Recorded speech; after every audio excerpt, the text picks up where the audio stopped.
Hello everybody, welcome to the Enable My Child demonstration of the EMC brain. So here we have our website, enablemychild.com. You will simply go to the EMC brain to log in. Once you're at the sign-in page, you would put in your credentials and you would be entered into your home screen. This is your dashboard. You can collapse the screen here. You can log out here. You can test your video camera, which gives you a way to set up your camera, your microphone, and your speakers. This is an automated tech check that everyone with access to the platform can utilize. Parents, students, teachers, therapists, administrators, everyone has access to this. Here we do have some documentation, quick start guides. We can update things here as we go along. Our platform does change periodically for the better. We make it simpler and easier to use and fewer clicks, as well as increasing operability such as you will see here in this demo. You also see under today's sessions, so every day when you log in, if you've added sessions to your calendar, you will see them automatically, which means when you log in, you are 2 clicks away from starting therapy. Under your profile section here, you will see time zone and you will see notifications. This lets you get notifications via email or text messages, and you would all you would do is put your phone number and email in here.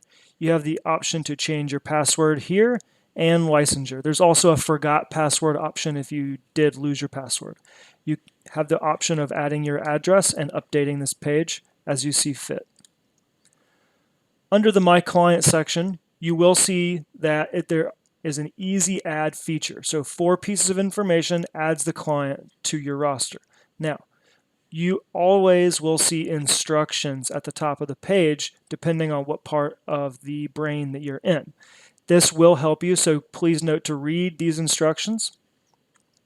Adding a new client, like I said, 4 pieces of information, very, very simple. I can say TB at tb.com, 123, 123, 1234. I can add that client, has been added successfully, and you see right here we have a new client. Okay, now because I created this client's page, I will then go in and create the password for that client. I will generate that password and I will be able to send that password to that client. We can generate a password here, or we can create our own password. We can hide that password. We also have a profile where we fill in first name, last name, date of birth, any demographic information, cell phone, student ID, diagnosis, all the things you would need. You also have a log. This is a hard data log in case you need for audited or you need for any purposes related to your sessions. You will have logs here that essentially give you proof of when someone logged in and when they logged out of the video chat. Now, with that said, there is no recording of audio or video. This is simply a hard data log to show when someone has logged into the server to begin a video teleconference. Back to my clients. You also have actions here to view documents, IEPs, progress reports, case notes, anything you need to add here.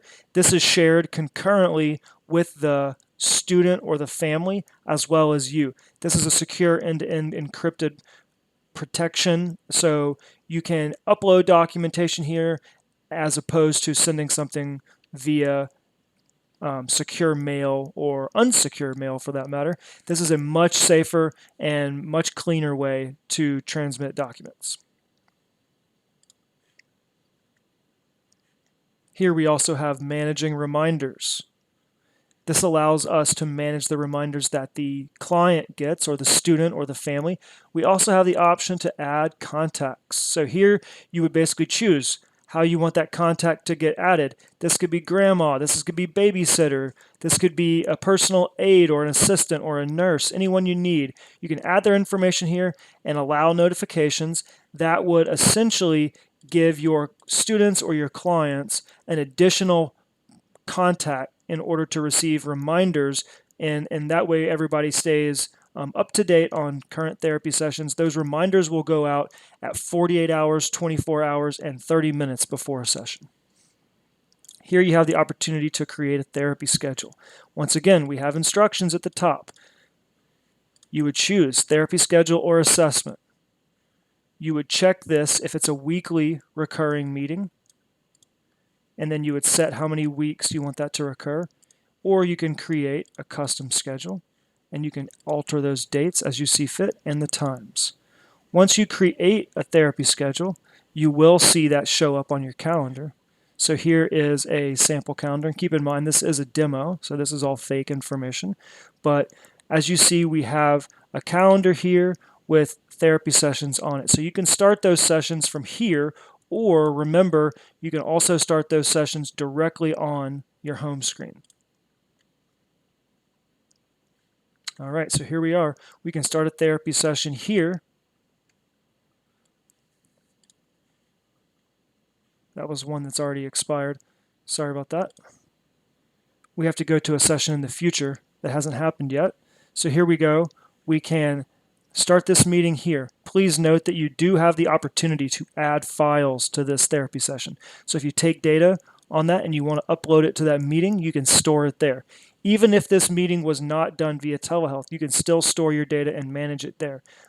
This is an additional feature where you can submit the case note or the therapy note or the SOAP note, whatever you want to call it, upload that file, and you can leave that in there. That's secured in our system.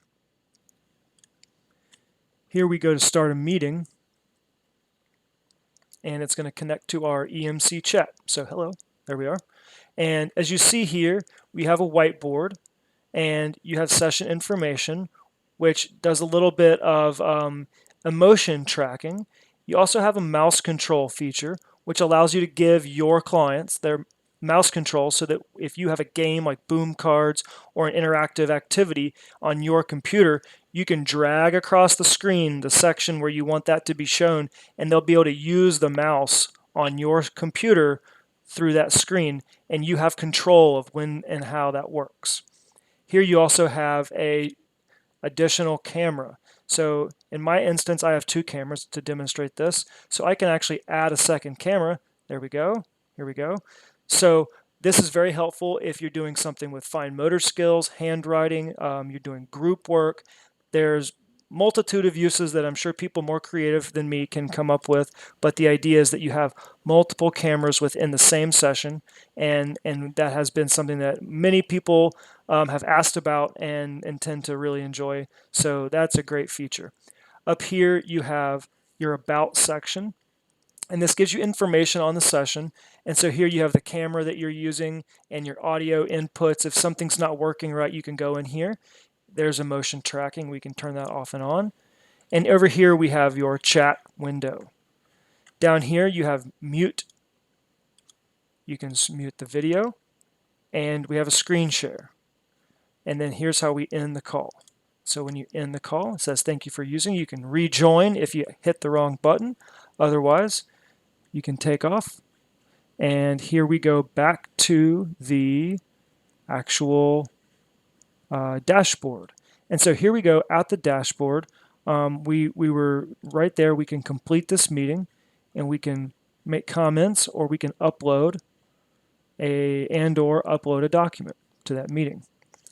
So down here in sessions, you will also see you can sort these sessions. Once again, you have instructions. You can sort these sessions. You can add files to the sessions after the fact. You can manage that documentation very easily. And down here you have group sessions. This is a great feature. We have an example here of a lunch bunch. What's great about this is you essentially name your session. So we can call this demo group session. And you set the time. And you can determine, just like a regular one-on-one session, is this a weekly recurring meeting? Okay, it's weekly. Let's do that for 10 times. And it's going to recur every Thursday for 10 sessions once we save it. And you've got all your students down here, and I can just select whoever I want to be in my group, I've got 6 people. I can put a note in there. So keep in mind, whatever you put in here, that's going to get sent out as reminders 48 hours, 24 hours, and 30 minutes ahead. So if you put in all the students' names up here, all those parents and students are going to see those names. So you can create a name for the group. You could do first names only. Just keep in mind HIPAA regulations there. All right. So here we do have general documents. We currently have general documents and a resource library. We're working on combining these, so you're going to have one cloud drive where you have personal documents as well as team documentation, which is what the resource library is. And at this point, you get to add things to this that you would want personally to store. As you can see here, some of the information from sessions or individual students also gets shared here. So keep in mind that this will sort and filter your information, and you're able to see what category it came from. Under Resource Library, you can see there's a pretty extensive directory. We go ahead and give you all a few extra goodies to share in terms of resources, but this is essentially a cloud drive, so you get to make it what you want. This is for professionals only, students, families. Nobody sees this but the professionals utilizing this service, the therapists, the administrators. So you all get to create your own shared drive on here. And you can create a file, you can upload it. Even when you're in here, you can download that file to your computer. So they're all pretty straightforward.